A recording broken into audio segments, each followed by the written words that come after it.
ನಮಸ್ಕಾರ ಸ್ನೇಹಿತರೆ. ಔಷಧೀಯ ಸಸ್ಯಗಳ ಸರಣಿಗೆ ಹೃತ್ಪೂರ್ವಕ ಸ್ವಾಗತ. ನಮ್ಮ ಸುತ್ತಮುತ್ತಲಿನ ಪ್ರಕೃತಿಯಲ್ಲಿ ಸಾಮಾನ್ಯವಾಗಿ ಕಾಣುವ ಅನೇಕ ಸಸ್ಯಗಳಲ್ಲೇ ಅಚ್ಚರಿಯ ಔಷಧೀಯ ಗುಣಗಳು ಅಡಗಿವೆ. ಅಂತಹ ವಿಶಿಷ್ಟ ಸಸ್ಯಗಳಲ್ಲಿ ಒಂದು ಮಧುನಾಶಿನಿ. ಒಂದು ಕ್ಷಣ ಕಲ್ಪಿಸಿಕೊಳ್ಳಿ, ಒಂದು ಸಸ್ಯದ ಎಲೆಯನ್ನು ಜಗಿದ ನಂತರ ಸಕ್ಕರೆ ಅಥವಾ ಬೆಲ್ಲವನ್ನು ತಿಂದರೆ ಅದರ ಸಿಹಿ ರುಚಿಯೇ ಕಡಿಮೆಯಾಗುತ್ತದೆ. ಆದರೆ ಇದು ಹೇಗೆ ಸಾಧ್ಯ? ಈ ವಿಶಿಷ್ಟ ಗುಣಕ್ಕೆ ಕಾರಣವೇನು ಮತ್ತು ಮಧುಮೇಹ ನಿರ್ವಹಣೆಯಲ್ಲಿ ಈ ಸಸ್ಯದ ಪಾತ್ರದ ಬಗ್ಗೆ ಆಧುನಿಕ ವಿಜ್ಞಾನ ಏನು ಹೇಳುತ್ತದೆ? ಈ ಕುತೂಹಲಕಾರಿ ಪ್ರಶ್ನೆಗಳಿಗೆ ಉತ್ತರ ಹುಡುಕುತ್ತಾ ಈ ವಿಡಿಯೋದಲ್ಲಿ ನಾವು ಸಸ್ಯದ ವೈಜ್ಞಾನಿಕ ಪರಿಚಯ, ಸಸ್ಯಶಾಸ್ತ್ರೀಯ ವರ್ಗೀಕರಣ, ಹೆಸರಿನ ಮೂಲ, ಸಸ್ಯವನ್ನು ಗುರುತಿಸುವ ಪ್ರಮುಖ ಲಕ್ಷಣಗಳು, ಸಾಂಪ್ರದಾಯಿಕ ಔಷಧೀಯ ಬಳಕೆಗಳು ಹಾಗೂ ಆಧುನಿಕ ವೈಜ್ಞಾನಿಕ ಅಧ್ಯಯನಗಳ ಕುರಿತು ತಿಳಿದುಕೊಳ್ಳೋಣ. ಹಾಗಾದರೆ ಬನ್ನಿ, ಸಿಹಿಯ ರುಚಿಯನ್ನು ತಾತ್ಕಾಲಿಕವಾಗಿ ನಿಗ್ರಹಿಸುವ ವಿಶಿಷ್ಟ ಗುಣದಿಂದ ಪ್ರಸಿದ್ಧವಾಗಿರುವ ಮಧುನಾಶಿನಿ ಸಸ್ಯದ ಕುತೂಹಲಕಾರಿ ಪಯಣವನ್ನು ಆರಂಭಿಸೋಣ. ಈ ವಿಡಿಯೋದಲ್ಲಿ ನೀಡಲಾಗಿರುವ ಮಾಹಿತಿಯು ಶೈಕ್ಷಣಿಕ ಮತ್ತು ವೈಜ್ಞಾನಿಕ ಅರಿವಿಗಾಗಿ ಮಾತ್ರ ಸಿದ್ಧಪಡಿಸಲಾಗಿದೆ. ಇದು ವೈದ್ಯಕೀಯ ಸಲಹೆ, ರೋಗ ನಿರ್ಣಯ ಅಥವಾ ಚಿಕಿತ್ಸೆಗೆ ಪರ್ಯಾಯವಲ್ಲ. ಮಧುನಾಶಿನಿಯನ್ನು ಯಾವುದೇ ಕಾಯಿಲೆಗೆ ಸ್ವಯಂ ಔಷಧಿಯಾಗಿ ಬಳಸಬಾರದು. ಪ್ರತಿಯೊಬ್ಬ ವ್ಯಕ್ತಿಯ ಆರೋಗ್ಯ ಸ್ಥಿತಿ ವಿಭಿನ್ನವಾಗಿರುವುದರಿಂದ ಇದರ ಪರಿಣಾಮವು ವ್ಯಕ್ತಿಯಿಂದ ವ್ಯಕ್ತಿಗೆ ಬದಲಾಗಬಹುದು. ಮಧುನಾಶಿನಿಯನ್ನು ಔಷಧೀಯ ಉದ್ದೇಶಕ್ಕಾಗಿ ಅಥವಾ ಸಪ್ಲಿಮೆಂಟ್ ರೂಪದಲ್ಲಿ ಬಳಸುವ ಮೊದಲು ಅರ್ಹ ವೈದ್ಯರು ಅಥವಾ ಆರೋಗ್ಯ ವೃತ್ತಿಪರರ ಸಲಹೆ ಪಡೆಯುವುದು ಅತ್ಯಗತ್ಯ. ವಿಶೇಷವಾಗಿ ಮಧುಮೇಹದ ಔಷಧಿಗಳನ್ನು ತೆಗೆದುಕೊಳ್ಳುತ್ತಿರುವವರು ವೈದ್ಯರ ಸಲಹೆ ಇಲ್ಲದೆ ಇದರ ಬಳಕೆಯನ್ನು ಪ್ರಾರಂಭಿಸಬಾರದು. ಇದರ ವೈಜ್ಞಾನಿಕ ಹೆಸರು ಜಿಮ್ನೀಮಾ ಸಿಲ್ವೆಸ್ಟ್ರಿ. ಇದು ಒಂದು ಬಹುವರ್ಷ ಏರುಬಳ್ಳಿ ಸಸ್ಯವಾಗಿದ್ದು ಅಪೋಸೈನೇಸಿ ಕುಟುಂಬದ ಆಸ್ಕ್ಲಿಪಿಡಾಯ್ಡೆ ಉಪಕುಟುಂಬಕ್ಕೆ ಸೇರಿದೆ. ಜಿಮ್ನೀಮಾ ಎಂಬ ಹೆಸರು ಗ್ರೀಕ್ನ ಜಿಮ್ನೋಸ್ ಎಂದರೆ ಬೆತ್ತಲೆ ಮತ್ತು ನೀಮಾ ಎಂದರೆ ದಾರ ಎಂಬ ಎರಡು ಪದಗಳಿಂದ ಬಂದಿದೆ. ಆದ್ದರಿಂದ ಜಿಮ್ನೀಮಾ ಎಂದರೆ ಬೆತ್ತಲೆ ದಾರದಂತಿರುವ ಎಂಬ ಅರ್ಥ. ಈ ಹೆಸರು ಸಸ್ಯದ ಹೂವಿನಲ್ಲಿರುವ ಕೆಲವು ಸೂಕ್ಷ್ಮ ದಾರದಂತಿರುವ ರಚನೆಗಳನ್ನು ಆಧರಿಸಿದೆ ಎಂದು ಪರಿಗಣಿಸಲಾಗಿದೆ. ಇನ್ನು ಸಿಲ್ವೆಸ್ಟ್ರೆ ಎಂಬ ಪದದ ಅರ್ಥವನ್ನು ನೋಡೋಣ. ಸಿಲ್ವೆಸ್ಟ್ರೆ ಎಂಬುದು ಲ್ಯಾಟಿನ್ ಮೂಲದ ಪದವಾಗಿದ್ದು ಸಿಲ್ವಾ ಎಂದರೆ ಕಾಡು ಅಥವಾ ಅರಣ್ಯ. ಆದ್ದರಿಂದ ಸಿಲ್ವೆಸ್ಟ್ರೆ ಎಂದರೆ ಕಾಡಿನಲ್ಲಿ ಬೆಳೆಯುವ ಅಥವಾ ಕಾಡಿಗೆ ಸೇರಿದ ಎಂಬ ಅರ್ಥ. ಜಿಮ್ನೀಮಾ ಸಿಲ್ವೆಸ್ಟ್ರೆ ನೈಸರ್ಗಿಕವಾಗಿ ಕಾಡು ಮತ್ತು ಪೊದೆಗಾಡು ಪ್ರದೇಶಗಳಲ್ಲಿ ಬೆಳೆಯುವ ಸಸ್ಯವಾಗಿರುವುದರಿಂದ ಅದರ ವೈಜ್ಞಾನಿಕ ಹೆಸರಿನಲ್ಲಿ ಸಿಲ್ವೆಸ್ಟ್ರೆ ಎಂಬ ಸ್ಪೀಷೀಸ್ ಎಪಿಥೆಟ್ ಬಳಸಲಾಗಿದೆ. ಈಗ ಈ ಸಸ್ಯದ ವರ್ಗೀಕರಣಕ್ಕೆ ಸಂಬಂಧಿಸಿದ ಒಂದು ಪ್ರಮುಖ ವಿಷಯವನ್ನು ಗಮನಿಸೋಣ. ಹಳೆಯ ಸಸ್ಯಶಾಸ್ತ್ರೀಯ ವರ್ಗೀಕರಣದಲ್ಲಿ ಈ ಸಸ್ಯವನ್ನು ಆಸ್ಕ್ಲಿಪಿಡೇಸಿ ಎಂಬ ಪ್ರತ್ಯೇಕ ಕುಟುಂಬದಲ್ಲಿ ಸೇರಿಸಲಾಗುತ್ತಿತ್ತು. ಆದರೆ ಆಧುನಿಕ ಎಪಿಜಿ ವರ್ಗೀಕರಣದಲ್ಲಿ ಆಸ್ಕ್ಲಿಪಿಡೇಸಿಯನ್ನು ಪ್ರತ್ಯೇಕ ಕುಟುಂಬವಾಗಿ ಪರಿಗಣಿಸುವ ಬದಲು ಅದನ್ನು ಅಪೋಸೈನೇಸಿ ಕುಟುಂಬದೊಳಗಿನ ಆಸ್ಕ್ಲಿಪಿಡಾಯ್ಡೆ ಉಪಕುಟುಂಬ ಎಂದು ಪರಿಗಣಿಸಲಾಗಿದೆ. ಹೀಗಾಗಿ ಹಳೆಯ ಸಸ್ಯಶಾಸ್ತ್ರೀಯ ಪುಸ್ತಕಗಳಲ್ಲಿ ಜಿಮ್ನೀಮಾ ಸಿಲ್ವೆಸ್ಟ್ರೆ ಆಸ್ಕ್ಲಿಪಿಡೇಸಿ ಎಂದು ಕಾಣಬಹುದು. ಆದರೆ ಆಧುನಿಕ ವರ್ಗೀಕರಣದ ಪ್ರಕಾರ ಇದು ಅಪೋಸೈನೇಸಿ ಕುಟುಂಬಕ್ಕೆ ಸೇರಿದ ಆಸ್ಕ್ಲಿಪಿಡಾಯ್ಡೆ ಉಪಕುಟುಂಬಕ್ಕೆ ಸೇರಿದ ಸಸ್ಯವಾಗಿದೆ. ಅಂದರೆ ಕುಟುಂಬದ ಹೆಸರು ಬದಲಾಗಿರುವಂತೆ ಕಾಣಿಸಿದರೂ ಇದು ಮುಖ್ಯವಾಗಿ ವರ್ಗೀಕರಣದ ಆಧುನಿಕ ಪರಿಷ್ಕರಣೆಯ ಫಲಿತಾಂಶವಾಗಿದೆ. ಬನ್ನಿ ಸ್ನೇಹಿತರೆ, ಈ ಸಸ್ಯಕ್ಕೆ ಇರುವ ಕೆಲವು ಪ್ರಮುಖ ಸ್ಥಳೀಯ ಹೆಸರುಗಳ ಅರ್ಥ ಮತ್ತು ಅವುಗಳ ಹಿನ್ನೆಲೆಯನ್ನು ತಿಳಿದುಕೊಳ್ಳೋಣ. ಮೊದಲನೆಯದಾಗಿ ಇದರ ಜನಪ್ರಿಯ ಹಿಂದಿ ಹೆಸರು ಗುಡ್ಮಾರ್. ಈ ಹೆಸರನ್ನು ಸಾಮಾನ್ಯವಾಗಿ ಎರಡು ಪದಗಳಲ್ಲಿ ವಿವರಿಸಲಾಗುತ್ತದೆ. ಗೂಡ್ ಎಂದರೆ ಬೆಲ್ಲ ಅಥವಾ ಸಿಹಿ ಮತ್ತು ಮಾರ್ ಎಂದರೆ ಕೊಲ್ಲುವುದು ಅಥವಾ ನಿಗ್ರಹಿಸುವುದು. ಆದ್ದರಿಂದ ಗುಡ್ಮಾರ್ ಎಂಬ ಹೆಸರು ಸರಳವಾಗಿ ಸಿಹಿಯನ್ನು ನಿಗ್ರಹಿಸುವುದು ಎಂಬ ಪದದ ಅರ್ಥವನ್ನು ನೀಡುತ್ತದೆ. ಇದರೊಂದಿಗೆ ಮಧುನಾಶಿನಿ ಎಂಬ ಹೆಸರು ಕೂಡ ಬಹಳ ಅರ್ಥಪೂರ್ಣವಾಗಿದೆ. ಮಧು ಎಂದರೆ ಸಿಹಿ ಅಥವಾ ಸಕ್ಕರೆ ಮತ್ತು ನಾಶಿನಿ ಎಂದರೆ ನಾಶ ಮಾಡುವವಳು ಅಥವಾ ಕಡಿಮೆ ಮಾಡುವವಳು. ಈ ಸಸ್ಯದ ಎಲೆಯನ್ನು ಜಗಿದ ನಂತರ ಸಿಹಿ ರುಚಿಯ ಅನುಭವ ತಾತ್ಕಾಲಿಕವಾಗಿ ಕಡಿಮೆಯಾಗುವ ವಿಶಿಷ್ಟ ಗುಣದಿಂದ ಈ ಹೆಸರು ಬಂದಿದೆ. ಇನ್ನು ಮೂರನೆಯದಾಗಿ ಪ್ರಮುಖ ಆಯುರ್ವೇದೀಯ ಹೆಸರು ಮೇಷಶೃಂಗಿ. ಮೇಷ ಎಂದರೆ ಕುರಿ ಮತ್ತು ಶೃಂಗ ಎಂದರೆ ಕೊಂಬು. ಹೀಗಾಗಿ ಮೇಷಶೃಂಗಿ ಎಂದರೆ ಕುರಿಯ ಕೊಂಬಿನಂತಿರುವುದು ಎಂಬ ಅರ್ಥ. ಸಾಂಪ್ರದಾಯಿಕ ವಿವರಣೆಯ ಪ್ರಕಾರ ಸಸ್ಯದ ಕೆಲವು ರಚನೆಗಳು, ವಿಶೇಷವಾಗಿ ಅದರ ಹಣ್ಣುಗಳು ಆಕಾರ ಕುರಿಯ ಕೊಂಬನ್ನು ಹೋಲುವುದರಿಂದ ಮೇಷಶೃಂಗಿ ಎಂಬ ಹೆಸರು ಬಂದಿರಬಹುದು ಎಂದು ಹೇಳಲಾಗುತ್ತದೆ. ಹೀಗೆ ಈ ಸಸ್ಯ ಮಧುನಾಶಿನಿ, ಗುಡ್ಮಾರ್ ಮತ್ತು ಮೇಷಶೃಂಗಿ ಎಂಬ ಹೆಸರುಗಳು ಈ ಸಸ್ಯದ ಸಿಹಿ ರುಚಿಯ ಮೇಲಿನ ವಿಶಿಷ್ಟ ಪರಿಣಾಮ ಹಾಗೂ ಅದರ ಕೆಲವು ರೂಪ ಲಕ್ಷಣಗಳನ್ನು ಪ್ರತಿಬಿಂಬಿಸುತ್ತದೆ. ಒಂದು ಸಸ್ಯದ ಹೆಸರಿನಲ್ಲಿಯೇ ಅದರ ವಿಶೇಷ ಗುಣ ಮತ್ತು ರೂಪದ ಬಗ್ಗೆ ಒಂದು ಸುಳಿವು ಅಡಗಿರುವುದು ನಿಜಕ್ಕೂ ಕುತೂಹಲಕಾರಿಯಲ್ಲವೇ? ಬನ್ನಿ ಸ್ನೇಹಿತರೆ, ಈಗ ಮಧುನಾಶಿನಿ ಸಸ್ಯದ ಪ್ರಮುಖ ರೂಪ ಲಕ್ಷಣಗಳನ್ನು ಒಂದೊಂದಾಗಿ ನೋಡೋಣ. ಇದು ಒಂದು ಬಹುವಾರ್ಷಿಕ ಏರುಬಳ್ಳಿ ಸಸ್ಯ.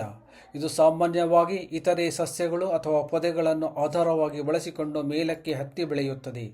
ಇದರ ಬೇರು ವ್ಯವಸ್ಥೆ ಚೆನ್ನಾಗಿ ಅಭಿವೃದ್ಧಿಯಾಗಿದ್ದು ಮಣ್ಣಿನಿಂದ ನೀರು ಮತ್ತು ಖನಿಜ ಪೋಷಕಾಂಶಗಳನ್ನು ಹೀರಿಕೊಳ್ಳಲು ಸಹಾಯ ಮಾಡುತ್ತದೆ.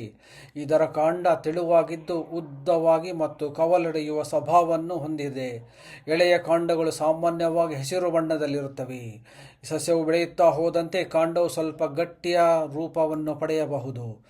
ಇದರ ಎಲೆಗಳು ಸರಳವಾಗಿದ್ದು ಸಾಮಾನ್ಯವಾಗಿ ಎದುರಾಗಿ ಜೋಡಣೆಗೊಂಡಿರುತ್ತವೆ. ಅವು ಅಂಡಾಕಾರದಿಂದ ಅಂಡಾಕಾರ ಉದ್ದಾಕಾರದವರೆಗೆ ಕಂಡುಬರುತ್ತವೆ. ಎಲೆಯ ತುದಿ ಚೂಪವಾಗಿರಬಹುದು ಮತ್ತು ಎಲೆಯ ಮೇಲ್ಮೈ ಸಾಮಾನ್ಯವಾಗಿ ಮೃದುವಾಗಿರುತ್ತದೆ. ಔಷಧೀಯ ಸಸ್ಯವಾಗಿ ಎಲೆಗಳು ಅತ್ಯಂತ ಪ್ರಮುಖ ಭಾಗವಾಗಿವೆ. ಇದರ ಹೂಗಳು ಬಹಳ ಸಣ್ಣ ಗಾತ್ರದಲ್ಲಿದ್ದು ಸಾಮಾನ್ಯವಾಗಿ ಹಸಿರು ಅಥವಾ ಹಸಿರು ಹಳದಿ ಬಣ್ಣವನ್ನು ಹೊಂದಿರುತ್ತವೆ. ಇವು ಸಣ್ಣ ಗುಚ್ಛಗಳಂತೆ ಕಾಣುವ ಪುಷ್ಪ ಮಂಜರಿಗಳಲ್ಲಿ ಬೆಳೆಯುತ್ತದೆ, ಅಂದರೆ ಇನ್ಫ್ಲಾರೆಸೆನ್ಸ್. ಹೂವುಗಳ ನಂತರ ಉದ್ದವಾದ ಫಲಗಳು ಸಾಮಾನ್ಯವಾಗಿ ಜೋಡಿಯಾಗಿ ಬೆಳೆಯುವ ಫಾಲಿಕಲ್ ರೂಪಗೊಳ್ಳುತ್ತವೆ. ಫಲಗಳ ಪಕ್ವವಾದಾಗ ಬಿಚ್ಚಿಕೊಂಡು ಒಳಗಿರುವ ಬೀಜಗಳನ್ನು ಬಿಡುಗಡೆ ಮಾಡುತ್ತದೆ. ಇದರ ಬೀಜಗಳು ಹಗುರವಾಗಿದ್ದು ಒಂದು ತುದಿಯಲ್ಲಿ ರೇಷ್ಮೆಯಂತಹ ಕೂದಲಿನ ಗುಚ್ಛವನ್ನು ಹೊಂದಿರುತ್ತದೆ. ಈ ಕೂದಲಿನ ರಚನೆಯ ಬೀಜಗಳು ಗಾಳಿಯ ಸಹಾಯದಿಂದ ದೂರದ ಪ್ರದೇಶಗಳಿಗೆ ಹರಡಲು ನೆರವಾಗುತ್ತದೆ.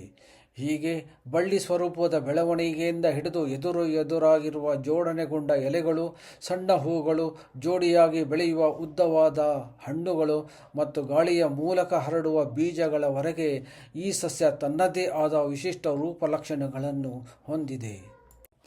ಬನ್ನಿ ಈಗ ಈ ಸಸ್ಯದ ಔಷಧೀಯ ಮಹತ್ವಕ್ಕೆ ಕಾರಣವಾಗಿರುವ ಫೈಟೋಕೆಮಿಕಲ್ಸ್, ಅಂದರೆ ಸಸ್ಯದಲ್ಲಿ ಸ್ವಾಭಾವಿಕವಾಗಿ ಕಂಡುಬರುವ ಜೈವಿಕ ಕ್ರಿಯಾಶೀಲ ರಾಸಾಯನಿಕ ಸಂಯುಕ್ತಗಳ ಬಗ್ಗೆ ನೋಡೋಣ. ಈ ಸಸ್ಯದ ಎಲೆಗಳು ಹಲವು ರೀತಿಯ ಜೈವಿಕ ಕ್ರಿಯಾಶೀಲ ಸಂಯುಕ್ತಗಳನ್ನು ಹೊಂದಿವೆ. ಇವುಗಳಲ್ಲಿ ಅತ್ಯಂತ ಪ್ರಮುಖವಾದವು ಜಿಮ್ನೇಮಿಕ್ ಆಸಿಡ್. ಇವು ಮುಖ್ಯವಾಗಿ ಈ ಸಸ್ಯದ ಸಿಹಿ ರುಚಿಯನ್ನು ತಾತ್ಕಾಲಿಕವಾಗಿ ಕಡಿಮೆ ಮಾಡುವ ವಿಶಿಷ್ಟ ಗುಣಕ್ಕೆ ಸಂಬಂಧಿಸಿದೆ. ಇದರ ಜೊತೆಗೆ ಈ ಸಸ್ಯದಲ್ಲಿ ಸ್ಯಾಪೋನಿನ್ಗಳು, ಫ್ಲೇವಿನಾಯ್ಡ್ಗಳು, ಟ್ಯಾನಿನ್ಗಳು ಮತ್ತು ಇತರೆ ಫಿನಾಲಿಕ್ ಸಂಯುಕ್ತಗಳು ಸಹ ಕಂಡುಬರುತ್ತವೆ.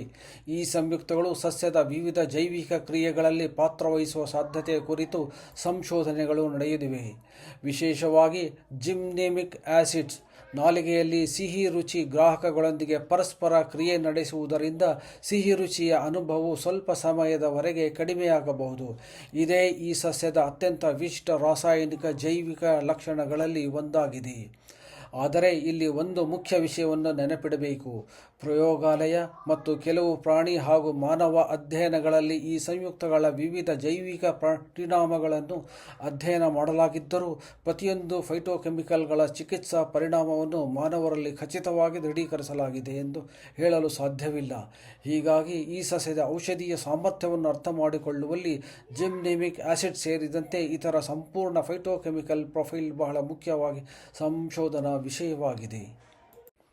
ಬನ್ನಿ ಸ್ನೇಹಿತರೆ, ಮಧುನಾಶಿನಿ ಸಸ್ಯದ ಎಲೆಯನ್ನು ಜಗಿದ ನಂತರ ಸಿಹಿ ರುಚಿ ಏಕೆ ಕಡಿಮೆಯಾಗುತ್ತದೆ ಈ ಬಗ್ಗೆ ವಿವರವಾಗಿ ತಿಳಿದುಕೊಳ್ಳೋಣ.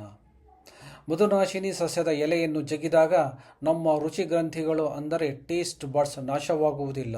ಬದಲಾಗಿ ಎಲೆಯಲ್ಲಿರುವ ಜಿಮ್ನೆಮಿಕ್ ಆಸಿಡ್ಸ್ ಎಂಬ ಜೈವಿಕ ಕ್ರಿಯಾಶೀಲ ಸಂಯುಕ್ತಗಳು ನಾಲಿಗೆಯಲ್ಲಿರುವ ಸಿಹಿ ರುಚಿಯನ್ನು ಗುರುತಿಸುವ ವ್ಯವಸ್ಥೆಯ ಮೇಲೆ ತಾತ್ಕಾಲಿಕ ಪರಿಣಾಮ ಬೀರುತ್ತವೆ.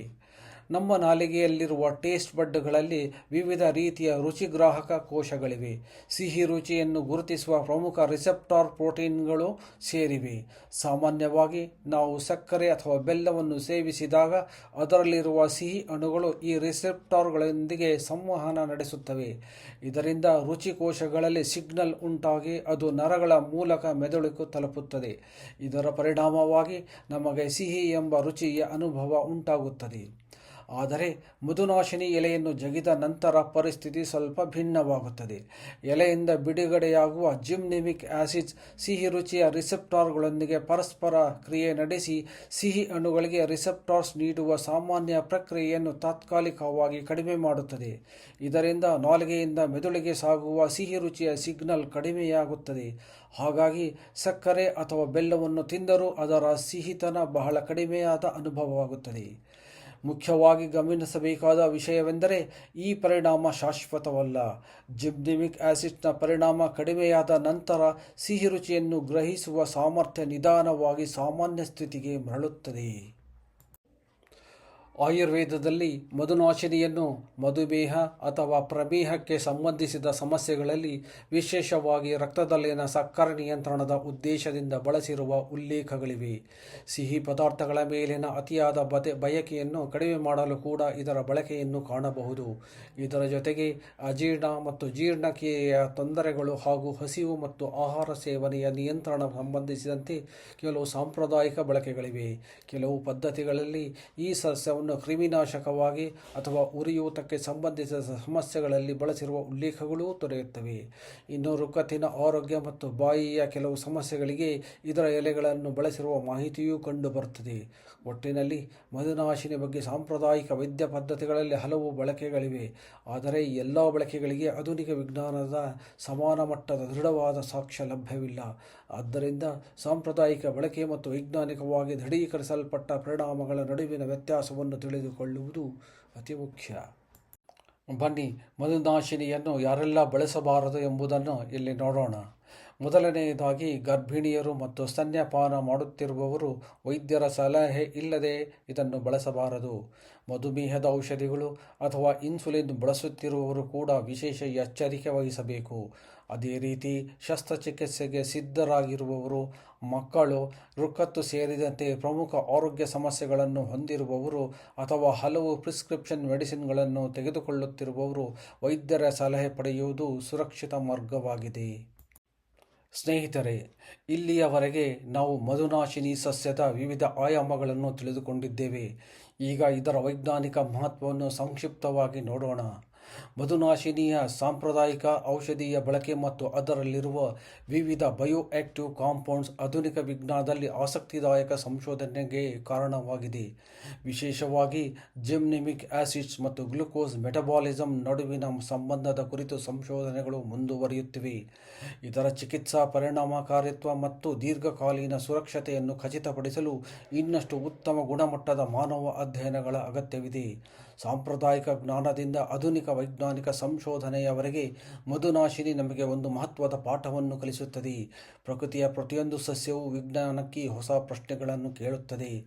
ಆದ್ದರಿಂದ ಮಧುನಾಶಿನಿ ಔಷಧೀಯ ಸಾಧ್ಯತೆಗಳು ಆಸಕ್ತಿದಾಯಕವಾಗಿದ್ದರೂ ವೈಜ್ಞಾನಿಕ ಸಾಕ್ಷ್ಯವನ್ನು ಅರ್ಥ ಮಾಡಿಕೊಂಡು ಮತ್ತು ಸೂಕ್ತ ಆರೋಗ್ಯ ತಜ್ಞರ ಸಲಹೆಯೊಂದಿಗೆ ಮಾತ್ರ ಇದರ ಬಳಕೆಯನ್ನು ಪರಿಗಣಿಸಬೇಕು. ಸ್ನೇಹಿತರೆ, ಈ ವಿಡಿಯೋ ನಿಮಗೆ ಉಪಯುಕ್ತವಾಗಿದ್ದರೆ ನಿಮ್ಮ ಸ್ನೇಹಿತರು ಮತ್ತು ಸಸ್ಯಶಾಸ್ತ್ರದ ವಿದ್ಯಾರ್ಥಿಗಳೊಂದಿಗೆ ಹಂಚಿಕೊಳ್ಳಿ. ಇಂತಹ ಇನ್ನಷ್ಟು ಸಸ್ಯಶಾಸ್ತ್ರೀಯ ಮತ್ತು ಔಷಧೀಯ ಸಸ್ಯಗಳ ವೈಜ್ಞಾನಿಕ ಮಾಹಿತಿಗಾಗಿ ನಮ್ಮ ಚಾನಲ್ ಫಸಿ ಬಾಟ್ನಿಯನ್ನು ಸಬ್ಸ್ಕ್ರೈಬ್ ಮಾಡಿ. ಮುಂದಿನ ಸಂಚಿಕೆಯಲ್ಲಿ ಮತ್ತೊಂದು ವಿಶಿಷ್ಟ ಸಸ್ಯದ ವೈಜ್ಞಾನಿಕ ಪರಿಚಯ, ಸಸ್ಯಶಾಸ್ತ್ರೀಯ ಲಕ್ಷಣಗಳು ಮತ್ತು ಔಷಧೀಯ ಮಹತ್ವದೊಂದಿಗೆ ಮತ್ತೆ ಭೇಟಿಯಾಗೋಣ. ಅಲ್ಲಿಯವರೆಗೆ ಧನ್ಯವಾದಗಳು. ನಮಸ್ಕಾರ.